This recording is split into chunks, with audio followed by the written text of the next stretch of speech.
Global star Ram Charan ఆయన భార్య ఉపాసన కామినేని కొణిదెల ఇద్దరు కూడా జంతువుల పట్ల చాలా ప్రేమ చూపించే వ్యక్తులు.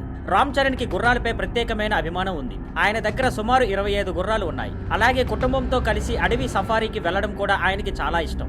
ఆయన మేడమ్ టుసాడ్స్ లో ఉన్న మైనపు విగ్రహంలో ఆయన పెంపుడు కుక్క రైమ్ కూడా ఉండటం ఆయన జంతువులపై ఉన్న ప్రేమను చూపిస్తుంది. రామ్ చరణ్ ఉపాసనల కుమార్తె క్లింకారా కొణిదెల తన 2వ పుట్టినరోజు జరుపుకుంటోంది. ఈ ప్రత్యేక దినాన ఆమెకు ఒక విలక్షణమైన బహుమతి దక్కింది. హైదరాబాద్ జూ పార్క్ లోని ఓ పులికి క్లింకారా అనే పేరు పెట్టారు. ఈ విషయాన్ని రామ్ చరణ్ స్వయంగా వెల్లడించారు. రామ్ చరణ్ చేసిన ప్రకటనలో ఇలా తెలిపారు. గత సంవత్సరం మేము హైదరాబాద్ జూకు వెళ్ళినప్పుడు అక్కడ ఓ అందమైన పులిపిల్ల జన్మించింది. సంవత్సరం తర్వాత ఆ జూ ఆమెకు క్లింకారా అనే పేరు పెడుతుందని ఊహించలేదు.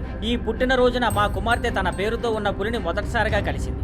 ఆ క్షణం నిజంగా మాయాజాలంలా అనిపించింది. మేము వ్యక్తిగతంగా అడవి జంతువులు అడవిలోనే ఉండాలి అనే నమ్మకంతో ఉన్న బంధించబడ్డ జంతువులకు గౌరవం, సంరక్షణ, ప్రేమతో జీవించేందుకు మద్దతు ఇవ్వాలనే ఆశయంతో ఉన్నాం. క్లింకారా చిన్నప్పటి నుంచి అన్ని జంతువుల పట్ల సహానుభూతి, గౌరవం ఉన్నవాళ్ళుగా ఎదగడం చూసి గర్వంగా ఉంది. ఉపాసన తన సోషల్ మీడియాలో ఒక అరుదైన తెల్లపులి పిల్లతో కలిసి తన కుమార్తె ఫోటోను పోస్ట్ చేస్తూ ఇలా రాశారు. సరిగ్గా ఏడాది క్రితం ఆమె ఓ చిన్న పులి పిల్లలా ఉండేది. ఈ రోజు ఆమె చురుకైన పులిగా మారింది. మా కుమార్తె పేరు క్లింకారా పేరు పెట్టినందుకు హైదరాబాద్ జూకి ధన్యవాదాలు. మేము జంతువులు అడవిలోనే ఉండాలి అనే నమ్మకం కలిగి ఉన్న బంధించబడ్డ జంతువులకు గౌరవం, ప్రేమతో సంరక్షణ ఇవ్వడం మహత్తరమైన విషయం అని విశ్వసిస్తున్నాం. ఇదిలా ఉండగా రామ్ చరణ్ ప్రస్తుతం పెద్ది అనే రస్టిక్ స్పోర్ట్స్ డ్రామాలో నటిస్తున్నారు. ఈ చిత్రం ప్రస్తుతం హైదరాబాద్ లో షూటింగ్ దశలో ఉంది.